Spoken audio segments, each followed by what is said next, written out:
ઢેલડી. તમે કઈ જાવ ને કઈ અમે પાટલો માંડીએ અમાર બેનપણીઓને બચ્યું હે. હું બોલી? કઈ નહીં સિબલા. હું તમને એમ કહું કે કઈ જાવ તમારે નોકરીએ તૈયાર થઈને કઈ ના ઉભા જાવ ને હવે એટલી વાર હોય. પણ ન્યા વેલું જઈને હું કરું? હજી તો કેટલી બધી વાર છે મારે નોકરીની. એટલો ટાઈમ ખાલી ટાઈમ પાસ કરું એના કરતા તારી પાસે બેહીને મીઠી મીઠી વાતો ન કરું હે. કોઈ દી એટલો પ્રેમ દેખાડ્યો નહીં. આજ મારે રમવા જાવું તો હટતા નથી આ સિપકુ. આપણે રોજ ભેગા તો બેહીએ જાવ ને પછી મોડું થાહે તમારે. ને પાછું અત્યારે વરસાદનું કઈ નક્કી ન કહેવાય. ગમે ત્યાં આવી જાય થાલા બાઇકમાં તમે પલરી જાવ એના કરતા વેલા હામ તાણા હામે પૂગી જાવ ને. ના ના હવે વરસાદ આવશે તો હું આપણી 4 વ્હીલ લઈને વઈ જાય. આપણે છે જ ને ક્યાં ને.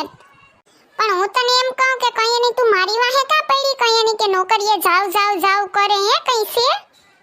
ના રે ના મારે તો કઈ વાંધો નથી. બેહો હું આ ઊભી બેહો. એ સોનલબેન કયો પાટલો માંડવાનો છે? આપણે રમવાનો પ્રોગ્રામ કેટલા વાગે ગોઠવવાનો છે? તમારે ઘેર જ રાખવાનો છે ને? પ્લેન કોઈ બીજું ચેન્જ નથી થયો ને? ઓ એવું છે કા? તમારે જુગાર રમવું એમ કે નહીં? હા હા કે નો હોય ત્યાંથી ભાંડો ફોડી નાખો હા.